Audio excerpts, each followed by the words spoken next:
अस्सलामुअलैकुम, welcome to student tube. आज के इस लेक्चर में हम 9th क्लास बायोलॉजी चैप्टर है 7, टॉपिक है हमारा 2 फेसेस ऑफ फोटोसिंथेसिस, यानी कि जो 2 फेज़ होते हैं फोटोसिंथेसिस के, ये 2 मरहले, 2 स्टेजेस कह लें आप, वो हम फोटोसिंथेसिस के डिस्कस करेंगे। तो process of photosynthesis mainly divided into phases और रिएक्शन। तो फोटोसिंथेसिस का जो प्रोसेस है, इसका जो अमल है, वो डिवाइड हुआ है फेजेस और रिएक्शंस में। तो नंबर 1 है हमारे पास लाइट रिएक्शन और लाइट डिपेंडेंट रिएक्शन, और डार्क रिएक्शन और light independent reaction. So light dependent reaction जो है वो हम थोड़ा पिछले लेक्चर में डिस्कस कर चुके हैं, आज हम इसे डिटेल में डिस्कस करेंगे और इंशाल्लाह नेक्स्ट लेक्चर होगा डार्क रिएक्शन और लाइट इंडिपेंडेंट रिएक्शन का। सो लाइट रिएक्शन और light dependent reaction, the term light reaction or light dependent reaction is used due to the reason that during this phase of photosynthesis light energy is captured and converted into chemical energy। अब ये जो term है वो क्यों रखी गई है इस फेज़ की, क्योंकि इस फेज़ के दौरान, इसकी वजह यह है कि इस फोटोसिंथेसिस के इस फेज़ के दौरान क्या होता है, लाइट एनर्जी जो है वो कैप्चर की जाती है, यानी कि लाइट एनर्जी को हासिल किया जाता है, उसे कैप्चर करते हैं लीव्स और फिर क्या करते हैं, इसे कन्वर्ट कर देते हैं केमिकल एनर्जी में। Some of the light is utilized to split water into oxygen and hydrogen with electron. This splitting of water is called photolysis. अब कुछ लाइट जो है वो यूज़ होती है स्प्लिट वाटर में, यानी कि जो ऑक्सीजन और हाइड्रोजन के जो मॉलिक्यूल्स हैं उनको स्प्लिट करती है इलेक्ट्रॉन्स को उनके, ठीक है। इलेक्ट्रॉन्स के ज़रिए हाइड्रोजन एंड ऑक्सीजन के जो मॉलिक्यूल्स हैं वाटर में जो मौजूद होते हैं उसे स्प्लिट करती है, उन्हें अलहदा करती है, और ये जो स्प्लिटिंग है वाटर की, ये कहलाती है photolysis. Oxygen which is produced during photolysis is released in the environment, whereas hydrogen together with carbon dioxide are used in building glucose। अब ऑक्सीजन जो इसमें अलहदा होती है, जैसे कि हमने देखा ऑक्सीजन हाइड्रोजन अलग अलग होते हैं, तो ऑक्सीजन जो है वो फोटोलाइसिस के दौरान जो रिलीज़ होती है, खारिज होती है, वो इन्वायरमेंट में चली जाती है, यानी कि माहौल में चली जाती है, जिसके ज़रिए हम सांस लेते हैं। पर और जबकि जो हाइड्रोजन है और कार्बन डाइऑक्साइड जो है वो ग्लूकोज बनाने में यूज़ होती है। इन chloroplast different pigments absorb light of different wave length. अब क्लोरोप्लास्ट में डिफरेंट पिगमेंट्स जो होते हैं वो लाइट को डिफरेंट वेव्स की जो लेंथ होती हैं उसमें अब्जॉर्ब करते हैं। Among them chlorophyll is the main light capturing molecules in thylakoid membrane which absorb violet, blue and the red light but reflects green, therefore it appears green. अब इनमें जो क्लोरोफिल है वो जो है मेन है जो कि लाइट को कैप्चर करता है, लाइट के मॉलिक्यूल्स को, अब इन थाइलाकॉइड मेम्ब्रेन के अंदर, ठीक है। अब ये जो है एब्जॉर्ब करता है violet, blue and red lights को, बट रिफ्लेक्ट करता है ग्रीन, इसी वजह से ये ग्रीन जाहिर होता है।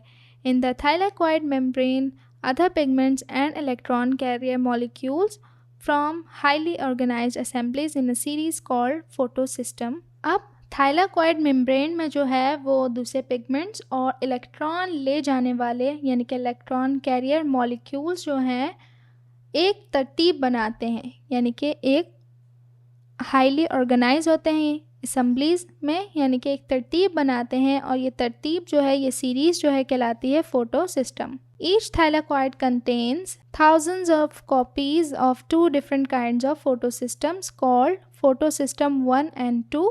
Each consists of 2 major parts, a light harvesting complex and an electron transport system। अब हर थाइलाकॉइड जो है उसकी thousands of copies होती हैं, जो कि 2 different kinds of photosystems हैं, जो कि कहलाता है photosystem 1 and photosystem 2। अब इसमें से हर एक के क्या होते हैं, 2 major parts होते हैं। एक होता है light harvesting complex and दूसरा होता है electron transport system. The conversion of light energy takes place when the chlorophyll of reaction centre receives energy. अब लाइट एनर्जी की कन्वर्जन कब शुरू होती है, जब रिएक्शन सेंटर का जो क्लोरोफिल है वो रोशनी लेता है। One of the electron from chlorophyll A molecule leave and jump over the electron transport system. अब इसमें से क्या होता है कि क्लोरोफिल का एक इलेक्ट्रॉन उसे छोड़ता है, उसे लीव करता है और जंप कर जाता है इलेक्ट्रॉन ट्रांसपोर्ट सिस्टम पे। अब this energised electron moves from one electron carrier to next. अब ये एनर्जी से लबरेज, अब ये जो एनर्जी से भरा हुआ इलेक्ट्रॉन होता है एक इलेक्ट्रॉन से दूसरे इलेक्ट्रॉन ले जाने वाले मॉलिक्यूल पर बेस करता है। The electron releases energy when it comes down, this energy drives reaction and produces two energy rich compounds. अब ये इलेक्ट्रॉन जो है वो रिलीज़ करते हैं एनर्जी और फिर नीचे आते हैं। अब इस एनर्जी से जो है वो रिएक्शन प्रोड्यूस होते हैं, रिएक्शन होते हैं, और इनमें से जो 2 एनर्जी रिच कंपाउंड्स जो हैं वो होते हैं ATP और NADPH2। ADP is the compound which is already present in cell. अब ADP एक ऐसा कंपाउंड है जो कि सेल में पहले से मौजूद होता है। It combines with phosphates by using energy of photon release from when moving through E carriers in photosynthesis, यानी कि इलेक्ट्रॉन कैरियर्स। ये फॉस्फेट और इलेक्ट्रॉन की जो एनर्जी है वो इस्तेमाल करके जुड़ जाते हैं, आपस में बाइंड हो जाते हैं। अब ये एनर्जी कब रिलीज़ होती है? जब वो इलेक्ट्रॉन कैरियर के ज़रिए फ़ोटोसिंथेसिस के दौरान मूव हो रहे होते हैं। तो यहाँ पर देखें ADP और जो फॉस्फेट हैं प्लस हो रहे हैं लाइट एनर्जी और एंजाइम कॉम्प्लेक्स के ज़रिए, तो ये ATP बना रहे हैं।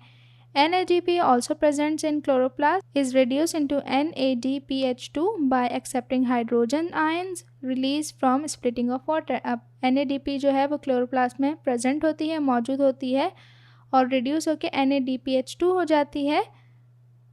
किस तरह से? जब वो हाइड्रोजन के जो आयंस हैं उनको एक्सेप्ट करती है। और हाइड्रोजन के आयंस किस तरह से आते हैं? जब वाटर स्प्लिट होता है, ऑक्सीजन निकल जाती है और हाइड्रोजन इसमें NADP इसे एक्सेप्ट कर लेता है। तो NADP सेल में मौजूद है, प्लस 2 हाइड्रोजन के आयंस मिले और 2 इलेक्ट्रॉन फ्रॉम वाटर, और ये बन गया NADPH2।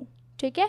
ATP and NADPH2 both है एनर्जी रिच कंपाउंड्स। अब ये जो है ATP और NADPH2 जो है वो एनर्जी रिच कंपाउंड है, यानी कि एनर्जी से भरे हुए होते हैं, which provide energy hydrogen and electron for the conversion of atmospheric carbon dioxide into carbohydrates in chloroplast during light independent phase of photosynthesis। अब ये क्या प्रोवाइड करते हैं? ये एनर्जी, हाइड्रोजन और इलेक्ट्रॉन प्रोवाइड करते हैं जो कि फ़िज़ा में मौजूद जो कार्बन डाइऑक्साइड है उसको कन्वर्ट करती है किसमें? कार्बोहाइड्रेट्स में। कहाँ पर? क्लोरोप्लास्ट के अंदर। कब? During light independent phase of photosynthesis, यानी कि फोटोसिंथेसिस का जो लाइट इंडिपेंडेंट फेज होता है, यानी कि वो अमल जिसमें फोटोसिंथेसिस सूरज की रोशनी को लेकर, यानी कि जो लाइट एनर्जी है उसको केमिकल एनर्जी में कन्वर्ट किया जाता है। तो ये था इसका फर्स्ट फेज़। आई होप कि आपको अच्छे समझ आ गया होगा। वीडियो हेल्पफुल रहा हो तो आपने से करना है लाइक, शेयर, चैनल पर न्यू है तो सब्सक्राइब किए बगैर मत जाइएगा। मिलते हैं नेक्स्ट वीडियो में, तब तक के लिए अल्लाह हाफिज़।